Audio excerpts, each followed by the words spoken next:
Ya, saya akan share screen. Oke. Jadi pertemuan kita kali ini ya di materi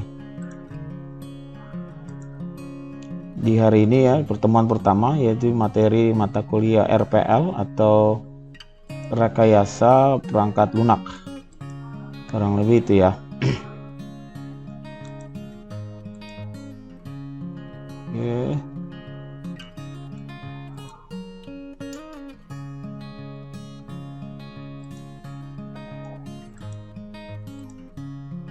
Oke. Apakah sudah terlihat? Ya, oke. Jadi materi kita kali ini ya bicara tentang rekayasa perangkat lunak. Ya, jadi kita akan mulai dengan yang pertama, yaitu bicara tentang perangkat lunak. Kita mengenal dulu ya. Kita mengenal dulu apa sih itu perangkat lunak. Karena kita bicara tentang RPL atau rekayasa perangkat lunak, atau yang biasa orang sebut dengan software engineering ya. Orang sebut dengan software engineering, kurang lebih seperti itu. Nah, di sini dibilang bahwa perangkat lunak itu sendiri adalah sebuah komputer ya. Ini ada beberapa pemahaman ya, bahwa sebuah komputer program dan berasosiasi dengan dokumen yang di dalamnya terdapat kebutuhan atau requirement ya, terdapat model desain dan user manual. Nah, ada juga pandangan mengatakan bahwa kebicaraan tentang perangkat lunak yaitu adalah produk perangkat lunak yang biasa dikembangkan sesuai dengan permintaan konsumen ya. Jadi yang disebut dengan perangkat lunak adalah sesuatu yang dikembangkan sesuai dengan permintaan konsumen atau dikembangkan untuk sesuatu yang bersifat umum ya. Terus ada juga bilang ya, pemahaman bahwa perangkat lunak itu struktur data yang memungkinkan program untuk menghasilkan sebuah informasi ya. Dan yang berikutnya informasi yang bersifat deskriptif ya. Nah, dalam hal ini yang biasa terjadi kalau bicara tentang perangkat lunak itu bisa terjadi dalam bentuk soft copy ataupun hard copy. Ya, jadinya menjelaskan cara kerja dan penggunaan dari suatu program.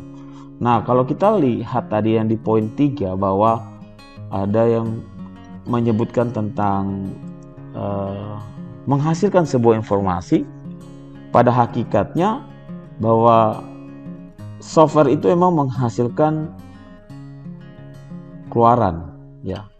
Sebuah perangkat lunak menghasilkan sebuah keluaran atau output yang disebut dengan informasi. Pada akhirnya ke sana, muara akhirnya ke sana, bahwa akan menghasilkan sebuah informasi. Itu dia yang harus dipahami. Jadi intinya mudahnya kalau kita bicara tentang perangkat lunak adalah software yang menghasilkan keluaran atau menghasilkan sebuah output yang disebut dengan informasi ya. Itu dia. Oke.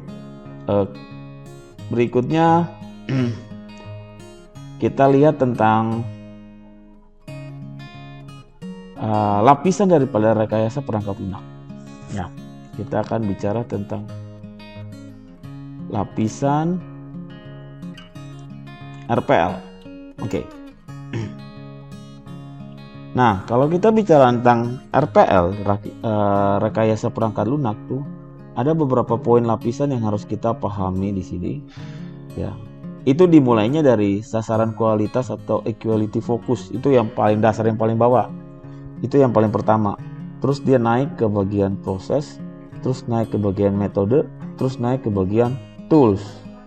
Jadi ada 4 poin lapisan rekayasa perangkat lunak itu sendiri ya.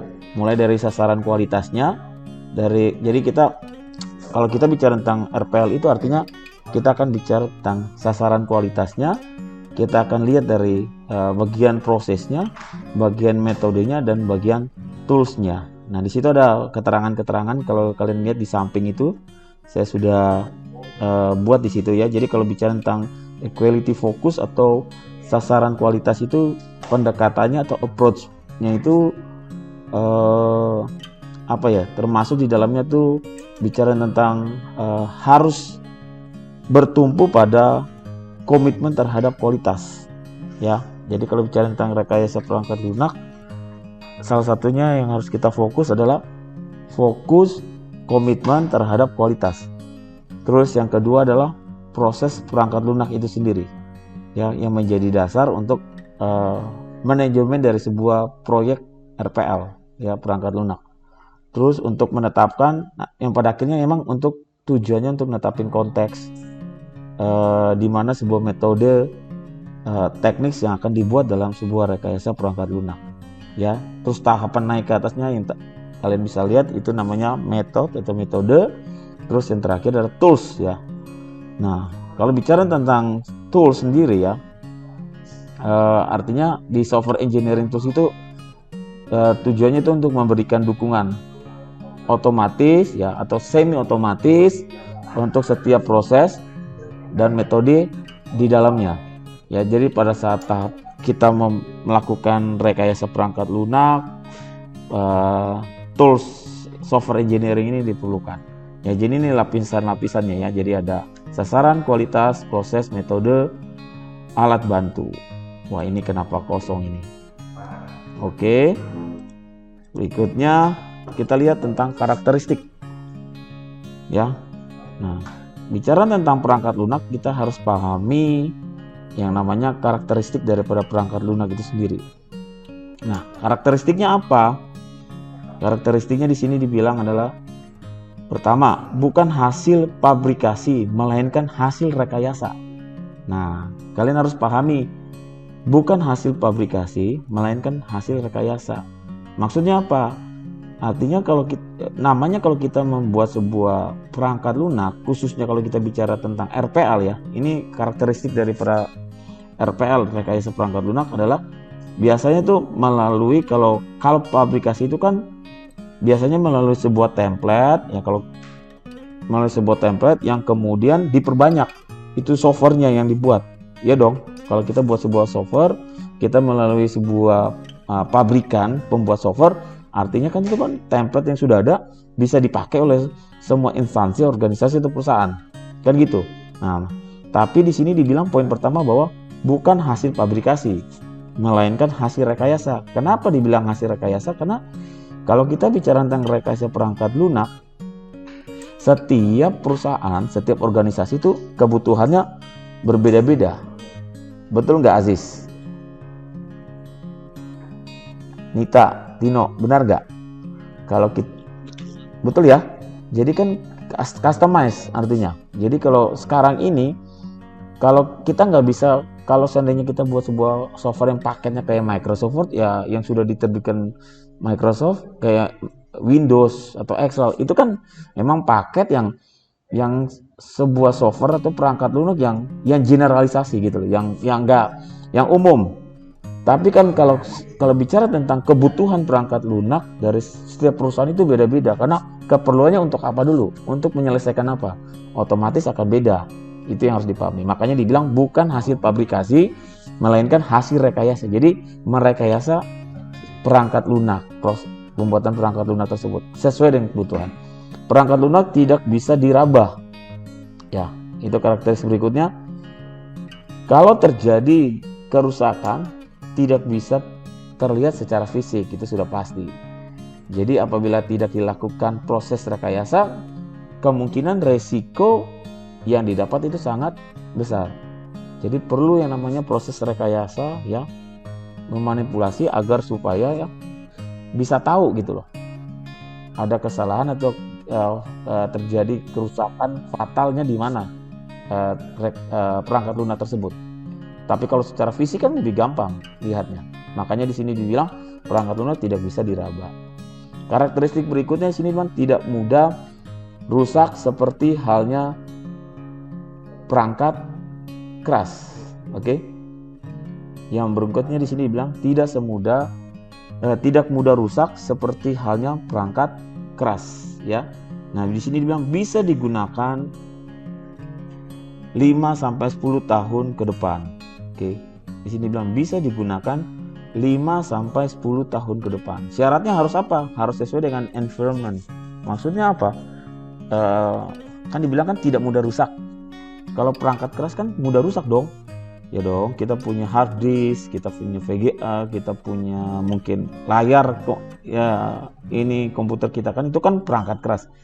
Tapi kalau software itu tidak mudah rusak. Yang jadi masalah ya, dia harus sesuai dengan environment ya.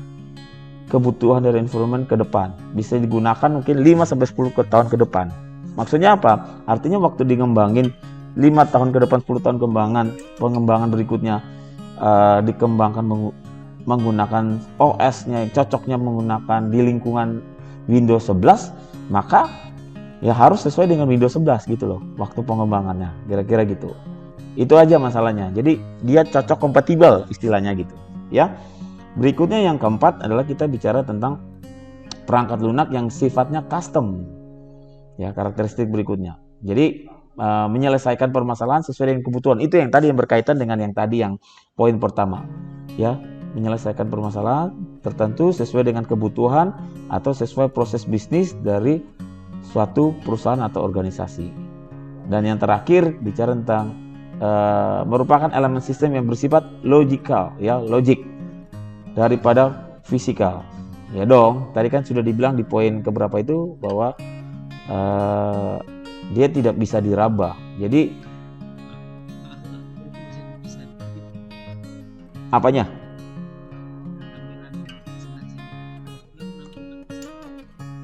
Oh, kurang ke ini ya.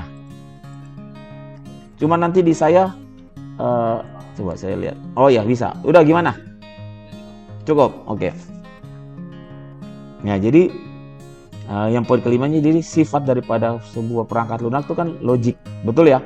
Dia bukan fisik, karena dia tidak bisa diraba. Paham ya? Jelas ya semua ya? Itu dia. Itu karakteristik dari perangkat lunak. Oke. Berikutnya kita akan lihat berkaitan dengan yang namanya, di sini kita akan lihat ya. Nah, ini tujuan dari RPL nih, kita akan lihat tujuan dari RPL. Oke, sudah terlihat ya. Tujuan daripada rekayasa perangkat lunak di sini ada 3 poin yang kita bisa lihat ya, di mana dapat diartikan bahwa bidang rekayasa itu akan selalu berusaha menghasilkan output yang kinerjanya tinggi. Ya, oke, sekali lagi bahwa bidang rekayasa, kalau bicara tentang bidang rekayasa, akan selalu berusaha menghasilkan output yang kinerjanya tinggi, garis bawahi kata kinerja, terus biayanya rendah, dan waktu penyelesaian yang tepat. Itu tujuannya di situ, 3 poin itu. Jadi kinerjanya yang tinggi, biayanya diminimalisir sedemikian rupa, rendah, dan waktu penyelesaiannya yang tepat, sesuai dengan permintaan, biasanya permintaan konsumen pastinya, yang meminta kita untuk mengembangkan sebuah perangkat lunak. Itu ya. Oke, berikutnya kita lihat tentang lebih khusus lagi tujuan daripada RPL. Oke. Sudah terlihat ya? Oke, kita lihat. Lebih khusus lagi ya, bicara tentang tujuan daripada rekayasa perangkat lunak itu apa sih? Nah, di sini bilang menghasilkan perangkat lunak yang dapat bekerja pada berbagai jenis platform. Itu. Jadi bisa menyesuaikan dengan berbagai platform yang ada sekarang ini. Jadi kalau kita buat ngembangin sebuah perangkat lunak, sebaiknya perangkat lunak tersebut itu bisa bekerja ya. Yang dihasilkan ya, perangkat lunak yang dihasilkan itu bisa menyesuaikan dengan berbagai jenis platform. Yang berikutnya memperoleh biaya produksi perangkat lunak yang lebih rendah yang tadi ya, terus menghasilkan perangkat lunak yang kinerjanya lebih tinggi, lebih andal ya, tepat waktu kinerjanya tadi. Dan yang berikutnya adalah menghasilkan perangkat lunak yang biaya perawatannya, maintenance-nya rendah. Itu gimana caranya tuh? Tapi itu bisa dilakukan. Pakai apa? Nanti ada pengembangannya. Oke, berikutnya kita lihat sekarang ruang lingkup dari rekayasa perangkat lunak. Oke, sudah terlihat ya ruang lingkup RPL. Oke, ruang lingkup dari rekayasa perangkat lunak. Nah, dari sini kita bisa lihat ya. Ada poin-poin yang bisa kita lihat di sini, ada berkaitan dengan yang namanya software design, yang ruang lingkupnya ya. Ada yang bicara tentang software construction, software testing, software maintenance, konfigurasi manajemen, ya, tools and methodnya ya, software quality, software process, software requirement. Ini ruang lingkup. Jadi kalau bicara tentang ruang lingkup daripada RPL itu, ruang lingkupnya luas ya. Artinya gini, bisa bicara tentang dari aspek desainnya, aspek construction-nya, atau dari aspek software based on-nya testing ya, atau dari software requirement, kebutuhan. Nah, itu bisa. Jadi banyak ruang lingkupnya yang bisa kita lihat bersama-sama. Nah, ini rekayasa perangkat lunak kaitannya dengan disiplin ilmu ya, ada sebagai informasi aja ya. Jadi RPL kaitannya dengan disiplin ilmu ya. Jadi dia tuh istilahnya ya, satu rumpun lah ya. Dia punya rumpun tuh namanya computer science. Nanti computer science itu kita akan bicara tentang algoritma dan struktur data, bahasa pemrograman, arsitektur komputer, operating system ya, sistem operasi dan jaringan, database ya. Terus RPL itu sendiri ya, masuk ke rumpun computer science.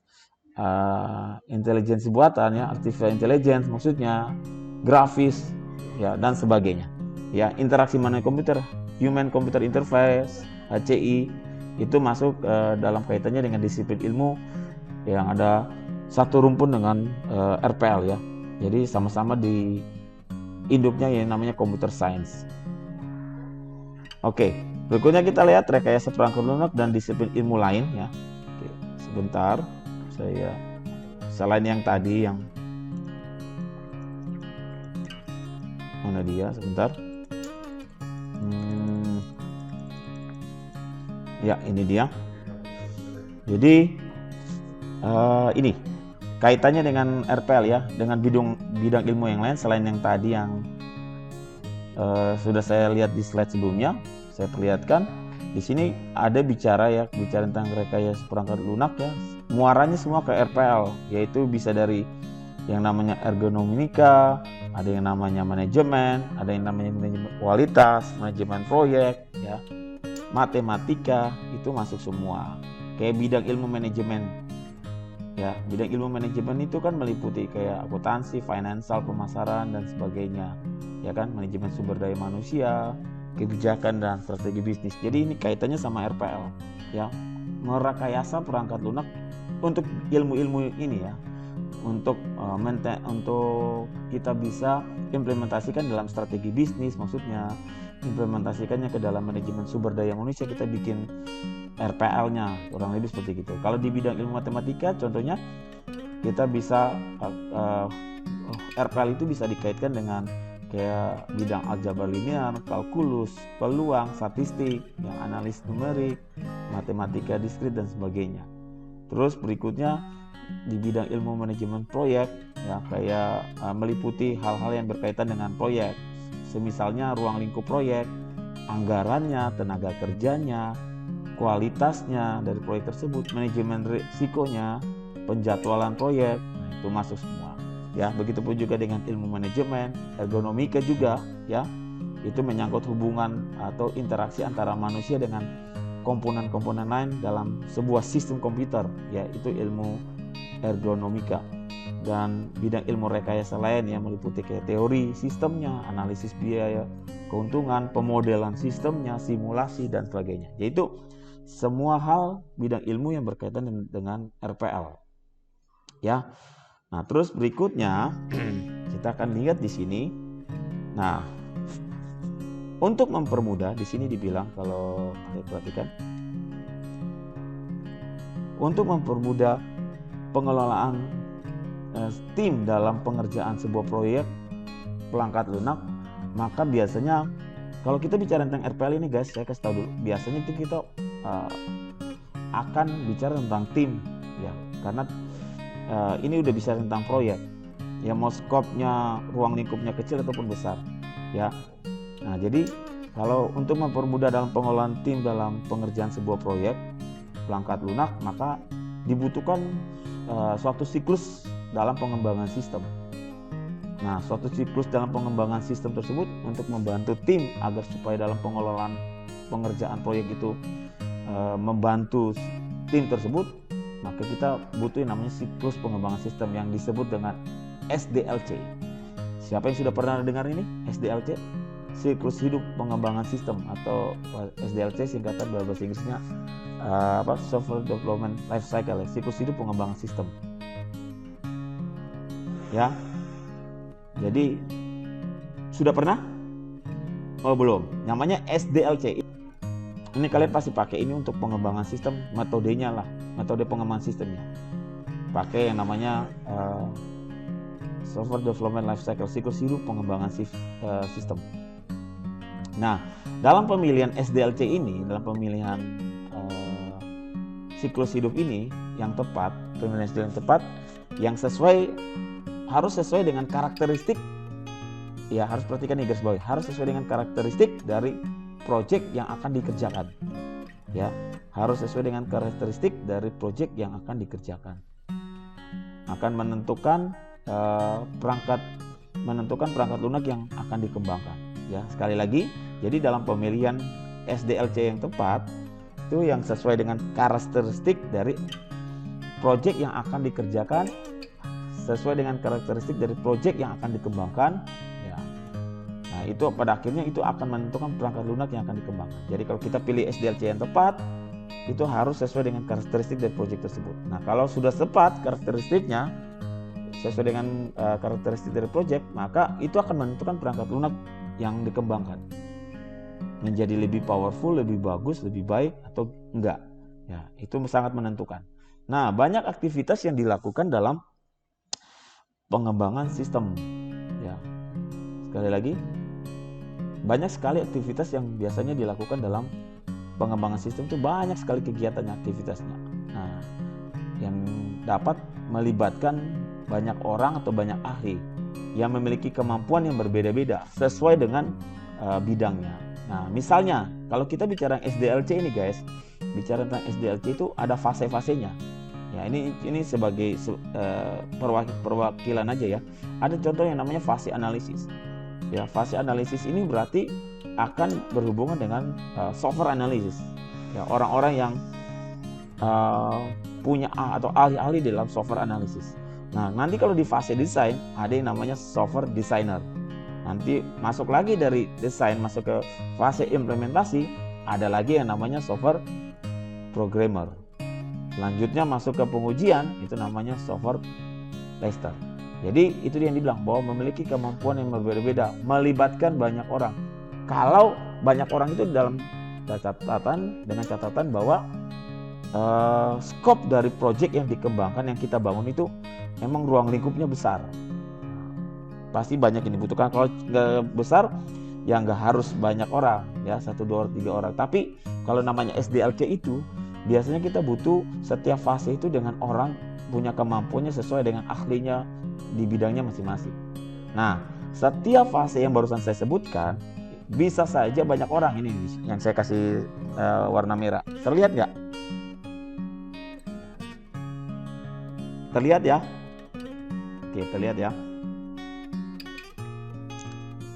Setiap fase bisa saja banyak orang yang terlibat di dalamnya. Ya, kayak fase analisis itu banyak. Fase desain itu banyak, beberapa orang. Implementasi banyak. Fase pengujian banyak contoh. Tapi itu tergantung lagi dari skala project yang kita kembangkan. Tergantung lagi dari skala project yang kita develop.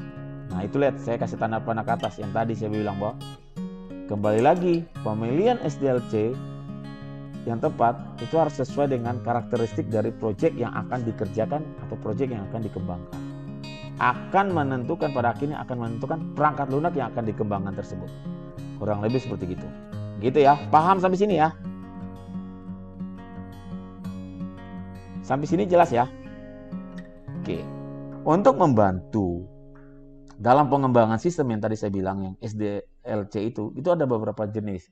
Ini saya kasih contoh, ada beberapa jenis saja, nanti selebihnya kalian bisa baca nanti kalau kalian beli buku ya. atau apa, kalian bisa searching di Google ya, cari yang teori-teori tentang SDLC ya, dalam bentuk blog atau apa, ada nanti mungkin. Nah, ini model-model atau jenis-jenis SDLC. Nah, namun sebelumnya saya agak ubah sedikit nih. Saya coba balik dulu ke depan sebentar. Kenapa sih orang butuh yang namanya merekayasa sebuah perangkat lunak? Saya analogikan gini. Saya analogikan pada saat kalian membangun sebuah rumah, ya kan, membangun sebuah rumah. Kan alangkah lebih baiknya kalau dalam membangun sebuah rumah itu kita perlu planning, kita perlu perencanaan, betul kan? Ya kan? Kita perlu perencanaan. Kenapa? Kalau kita punya perencanaan, pada akhirnya kan apa yang kita planningkan itu kan akan tepat waktu, yang maunya konsumen itu jadinya rumah itu di bulan ketiga, 3 bulan saja sudah ready, atau setengah tahun dengan biaya yang bisa diatur dan sebagainya dan sebagainya. Itu kalau ada perencanaan kan gitu. Jadi perlu apa? Perlu didesain dulu ya. Perlu kita buat sebuah analisis dalam membangun sebuah rumah, perencanaan dan sebagainya. Terus pertanyaannya gini, tapi bisa juga kan kalau seandainya kita bangun sebuah rumah itu tapi gak harus melalui tahap yang tadi, merekayasa atau membuat perencanaan. Bisa. Kalau ditanya gitu, saya bisa bilang bisa. Cuman dengan bisanya itu, apakah kamu mau rugi sebagai konsumen? Hasil yang akan dicapai ya saat bangun rumah itu, yang dibangun oleh tukang itu tidak sesuai dengan keinginan konsumen. Jatuh-jatuhnya nanti ke sana. Kenapa? Karena kan tidak ada dulu melalui tahapan analisis dan sebagainya ya, perencanaannya. Karena ya udah bangun rumah, kayak gitu loh. Jadi tanpa ada perencanaan, rancangannya nggak ada, udah bangun. Pokoknya sudah dapat tukang, ya udah bangun, tukang, ya silakan Pak bangun, ya kayak gitu. Tapi pas waktu jadi, jadinya bisa gini, bisa waktu yang cepat, bisa yang lama. Tapi kemungkinan yang terjadi menurut saya adalah lebih lama jatuhnya, karena kan sesuai tukang. Terus yang terjadi berikutnya adalah hasilnya tidak memuaskan, tidak sesuai dengan ekspektasi dari si konsumen. Sampai sini jelas ya analoginya? Halo? Yang jelas ya? Selain Tino nih jelas? Dava? Aida? Oke. Ya. Oke, jadi itu konsepnya itu sebenarnya. Kalau bicara tentang RPL, rekayasa perangkat lunak, materi kuliah kita ini. Ya kan? Kalau dibilang bisa, bisa. Nah, begitupun juga dengan kalau kita bangun sebuah software, ngembangin sebuah perangkat lunak. Bisa kerjain? Bisa. Cuman jadi masalah waktu contoh Tino bilang, dia kasih kantornya, terus dia udahlah kita pakai outsourcing stakeholder, suruh kerjain ya kan, suruh perusahaan yang ketiga yang mengerjakan software yang perusahaan mereka inginkan, ya udah dikerjain tanpa harus ada rapat, tanpa perlu perencanaan dan sebagainya. Udah tiba-tiba langsung si perusahaan yang menyediakan programmer langsung ngoding. Emang mereka bilang udah ya tolongnya bikin website, udah. Tapi apakah waktu selesai sesuai dengan harapan konsumen? Kira-kira gimana Safira? Nita, kira-kira sesuai nggak dengan harapan konsumen?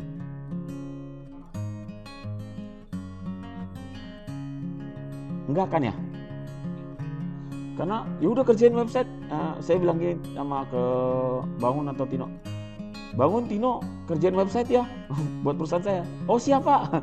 Bangun, pas selesai emang jadi sih, tapi kan nggak sesuai dengan keinginan kita kan, betul kan ya? Itu kurang lebih gitulah dasar konsep daripada rekayasa perangkat lunak itu. Analoginya ke situ ya. Jadi lebih jelas ya sekarang, yang udah jelas ya.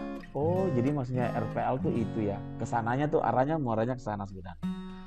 Itu yang disebut dengan rekayasa perangkat lunak. Nah, bicara tentang pengembangan sebuah sistem yang tujuannya adalah untuk kita merekayasa perangkat lunak, kan perlu ngembangin sistem. Nah, dalam proses pengembangan sistem tersebut ada yang namanya siklus hidup ya, dalam pengembangan sistem yang kita kenal dengan SDLC. Nah, ada beberapa jenis SDLC di sini yang kita bisa lihat. Yang pertama ini contohnya adalah waterfall model. Nah, waterfall model ini bentuknya kurang lebih seperti gini. Air terjun ya, waterfall kan air terjun, model air terjun. Jadi model proses analisis, masuk ke proses desain, masuk ke proses implementasi, testing, dan seterusnya. Nah, enaknya, untungnya dari model waterfall ini adalah artinya gini. Waktu Tino, saya kasih contoh langsung aja ya. Tino dan teman-teman nih satu tim, ya kan, mengerjakan sebuah proyek perangkat lunak. Enaknya adalah bahwa punya butuh waktu yang lama, ya, untuk memastikan software itu bisa bekerja dengan bagus. Maksudnya apa butuh waktu yang lama? Maksudnya kayak gini, berkaitan dengan tahap-tahapan ini. Namanya kalau waterfall model itu, emang dia butuh waktu yang lama non pengembangan. Ya, punya waktu cukup yang lama untuk si orang yang mengembangkan sistem tersebut, yang bagian desainnya, programmernya, cukup waktu yang lama, yang membuat mereka tuh jadi meyakin bahwa setelah serah terima program itu sudah oke. Kenapa? Karena konsep daripada waterfall model ini adalah dia bentuknya adalah linear, bentuknya adalah sequential. Maksudnya apa tuh sequential linear? Maksudnya kayak gini guys. Sebelum masuk ke tahapan desain, perhatikan, udah terlihat belum ya di kalian punya layar? Sudah ya? Ya, jadi sebelum masuk ke tahapan desain, itu tahapan analisis harus selesai dulu. Jadi tidak akan bisa masuk ke tahapan desain kalau tahapan analisis belum selesai. Tidak akan bisa masuk ke tahapan implementasi kalau tahapan desain belum selesai. Jadi analisis itu selesai dulu, makanya tadi saya bilang punya cukup waktu yang banyak untuk bagian analisis itu, untuk menganalisis, menggali ya semua informasi, menggali semua requirement dari perusahaan atau organisasi yang mau dibuat perangkat lunaknya itu. Contohnya Tino dan teman-teman menggali semua informasi yang berkaitan tentang kebutuhan dari perusahaan tersebut dalam kaitannya untuk membuat sebuah perangkat lunak untuk perusahaan mereka. Nah, itu digali tuh ya, dianalisis requirementnya, kebutuhannya sedalam-dalamnya. Jadi punya cukup waktu yang luas sampai selesai sudah oke, baru masuk ke tahapan desain. Kalau tahapan desain itu selesai, baru masuk ke implementasi. Jadi dia tidak akan bisa langsung loncat analisis langsung ke implementasi, atau analisis belum selesai ke desain dulu. Enggak seperti gitu. Paham ya sampai sini ya? Jadi harus selesai. Ya. Jadi kalau keuntungannya mungkin gini. Programmer senang punya cukup waktu yang lama untuk benar-benar mendalami.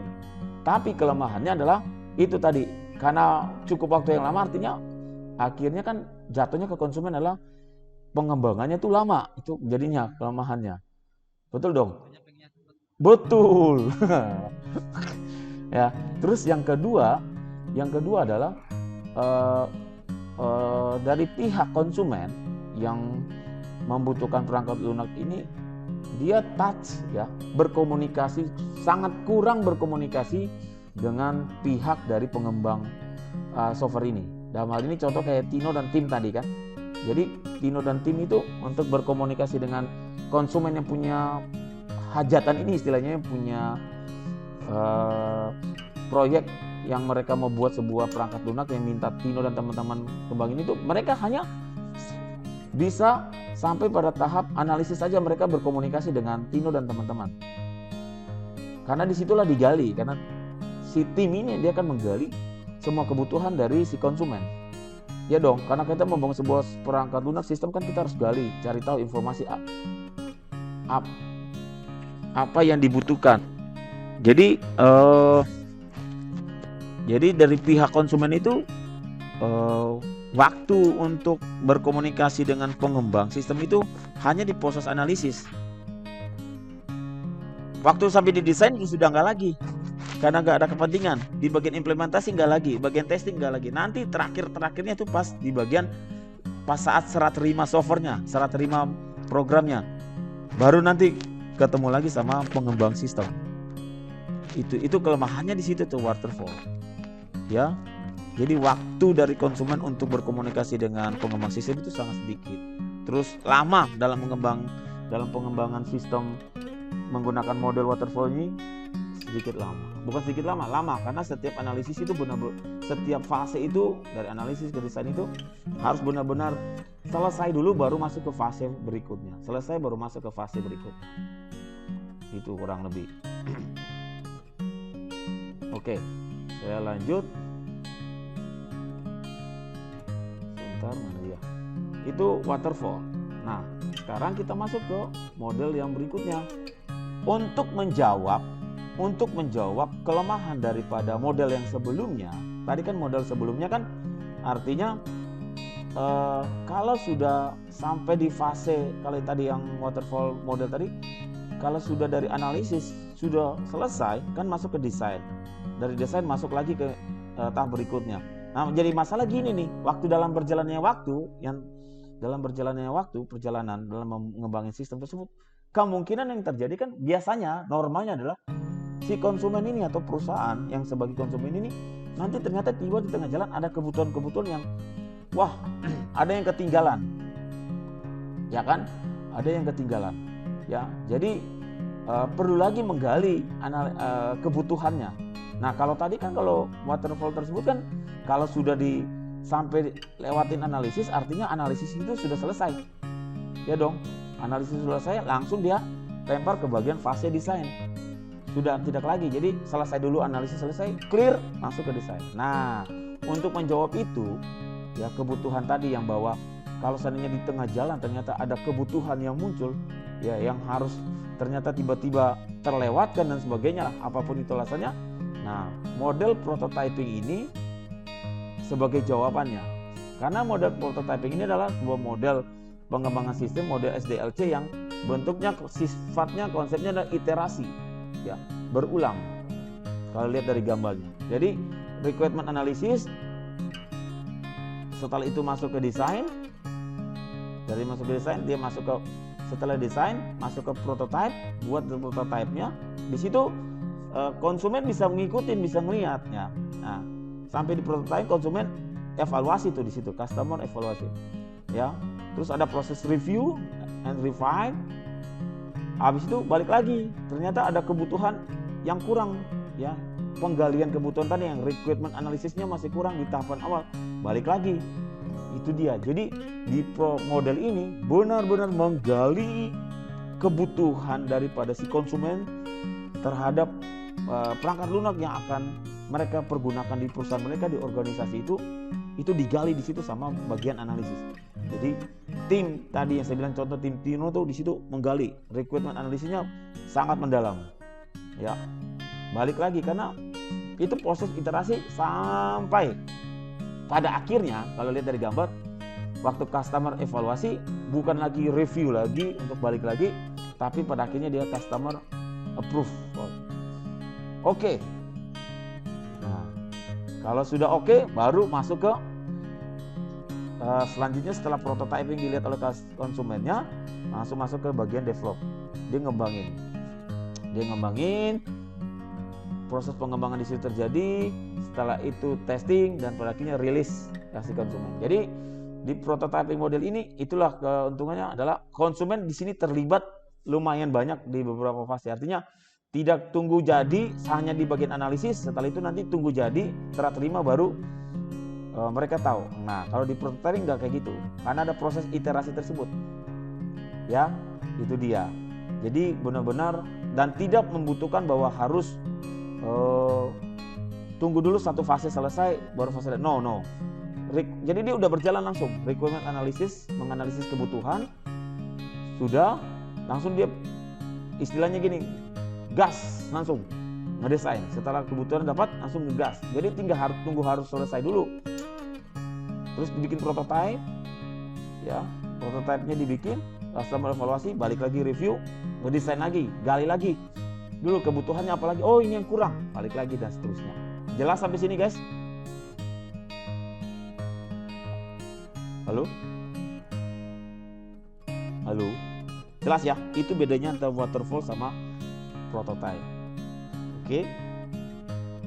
Nah, terus model yang berikutnya di sini saya coba Saya bikin 3 model aja, nanti kalian coba baca yang lain ya. Cari-cari yang lain sebagai perbandingan aja. Yang berikutnya adalah incremental model. Nah, kalau incremental model ini di sini terjadi yang namanya prosesnya secara paralel. Kalian lihat, kalau lihat dari gambar, prosesnya terjadi secara paralel. Jadi contoh dibagi ya, fase analisis, desain, kode, dan testing itu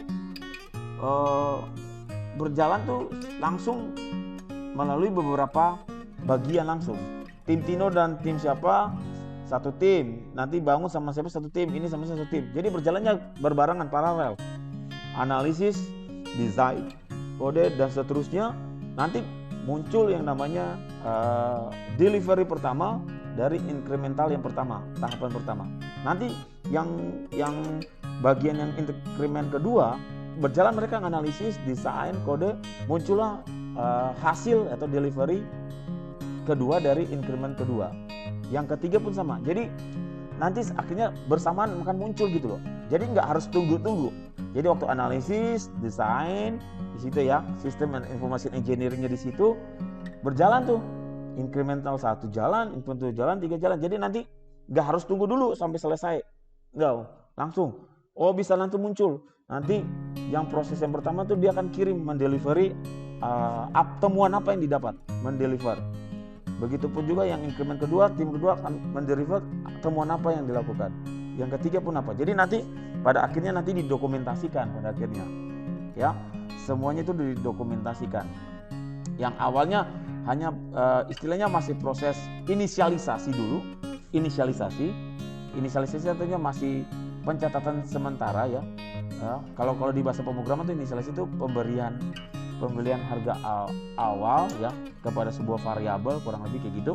Nah, kalau di perancangan rekayasa perangkat lunak artinya kita mengumpulkan dulu ya semua kebutuhan tadi yang belum sepenuhnya total kita gali sesuai dengan kebutuhan konsumen, dikumpulkan menjadi sebuah dokumentasi. Jadi ini kebutuhan 1, kebutuhan 2, kebutuhan 3, kebutuhan 4, 5 dan seterusnya dijadiin satu. Nah, jadi kompleks, jadi utuh, jadi penuh.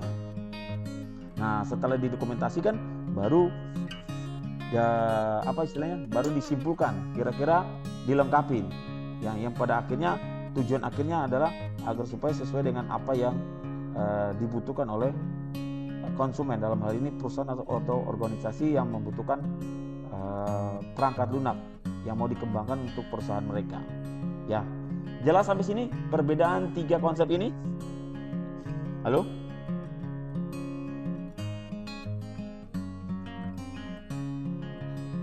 Jelas ya? Saya bikin sesederhana mungkin, jadi kalian nggak ini. Oke. Nah, pada akhirnya saya coba summary. Jadi, nah ini catatan nih, saya tulis gini. Namun bila sebuah organisasi atau perusahaan tidak memahami bagaimana mengelola dan mengontrol proyek perangkat lunak, dalam hal ini proses bisnis. Ya, contohnya si Dava dan perusahaannya itu tidak bisa mengontrol proses bisnis perusahaan mereka sendiri, maka akan mengalami kendala dalam mengkonversi atau mentransfer ke pihak ketiga apa yang diperlukan perusahaan dalam kaitannya dengan pengembangan perangkat lunak yang dibutuhkan oleh perusahaan si Dava. Contohnya gini, maksudnya gini kalimat ini. Jadi bagaimana mungkin perusahaan si Dava ini dia mau mendeliver apa kebutuhan mereka, apa yang mereka inginkan kepada pihak ketiga, dalam hal ini adalah outsourcing, perusahaan yang akan membangun perangkat lunak mereka, tapi dari perusahaan si Dava ini mereka tidak bisa mengerti tentang proses bisnis perusahaan mereka sendiri. Mereka tidak bisa mengontrol proses bisnis yang ada perusahaan mereka, nggak paham gitu loh. Lah bagaimana mereka mau menjelaskan? Paham ya sampai sini ya? Jadi artinya apa? Harus ada kerjasama dari perusahaan atau organisasi yang mau dikembangkan perangkat lunak ini. Mereka harus bisa memahami proses bisnisnya mereka, ya. Terus yang berikutnya di sini adalah apabila Anda memutuskan untuk menggunakan jasa outsourcing, ya dalam hal ini pihak ketiga tadi yang membangun perangkat lunak untuk sebuah perusahaan, artinya kita membiarkan semua hal yang berkaitan dengan desain proses bisnis atau organisasi atau perusahaan dipegang oleh pihak ketiga, bukan pihak ketiga ya. Semuanya artinya dipegang sama pihak ketiga. Kalau kita memutuskan untuk kayak semua pengembangan perangkat lunak kita kasih ke bagian outsourcing, artinya kita serahin dong semua proses bisnisnya. Nah, kalau untuk bisa serahin itu kan kembali lagi ke pernyataan yang pertama tadi, kita harus pahami tentang proses bisnis dan perusahaan kita, baru bisa kita kasih. Jadi jangan dibiarkan gini, leha-leha kita kasih ke perusahaan yang tadi saya bilang tuh, yang saya jelaskan di awal tadi, bahwa ya udah biarkan aja perusahaannya kerjain. Tolong dong Tino bikin website sama tim kamu. Ya udah saya leha-leha nggak ngapa-ngapain. Lalu jadi perangkat lunaknya jadi, websitenya jadi. Yang jadi masalah apa?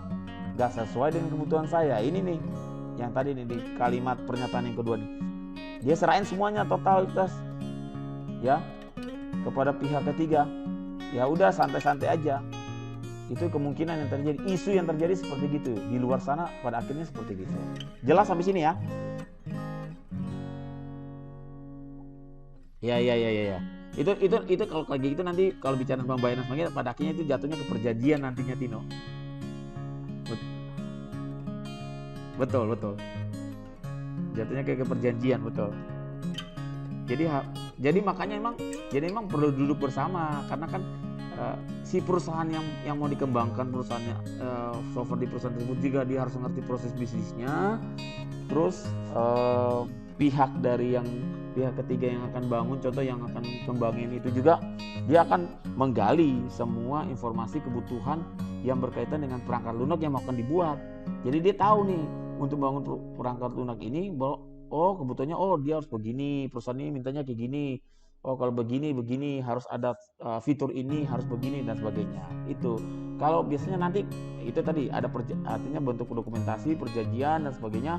Ya kalau nggak sesuai itu bisa dibongkar, kan pasti ada perjanjian di dalamnya, Tino. Betul. Bagus. Oke, thank you Tino untuk tambahannya. Ada lagi yang mau bertanya? Halo? Nah, nanti gini.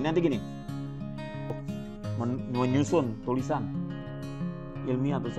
Jangan sampai kalian bilang gini, metode analisisnya adalah SDLC. Aduh, itu kemarin saya sidang, saya bilang SDLC itu bukan metode analisis. SDLC itu artinya tahapan dalam mengembangkan perangkat lunak. Jelas nggak?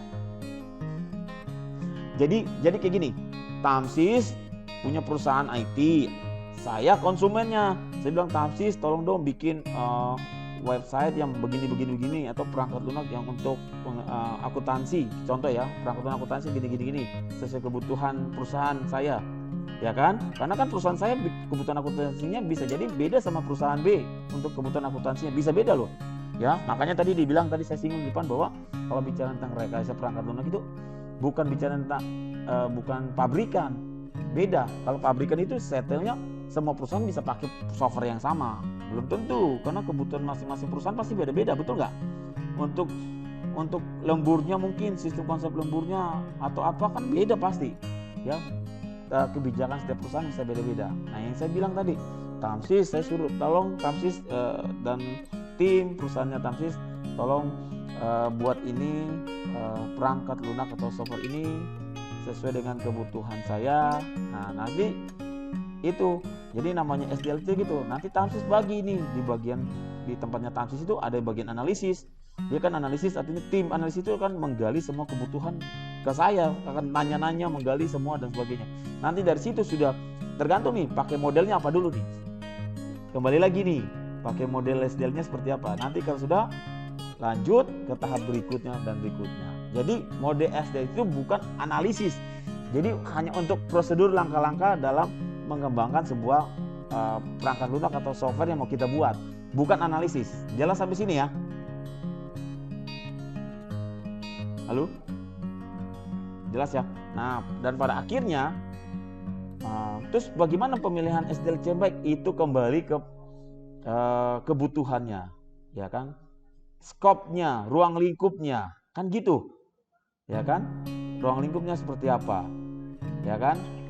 Kalau emang kalau akan lebih indah, akan lebih baik ya kalau seandainya akan lebih cepat kalau seandainya si tim yang beranalisis ya, yang pada tahapan analisis tersebut ya, analisis requirement tersebut, perusahaan itu sudah kenal baik, sudah dekat dengan perusahaan yang mau dibantu ngembangin perangkat lunak. Itu lebih cepat, lebih mudah karena sudah ada komunikasinya mantap, jelas, itu cepat banget.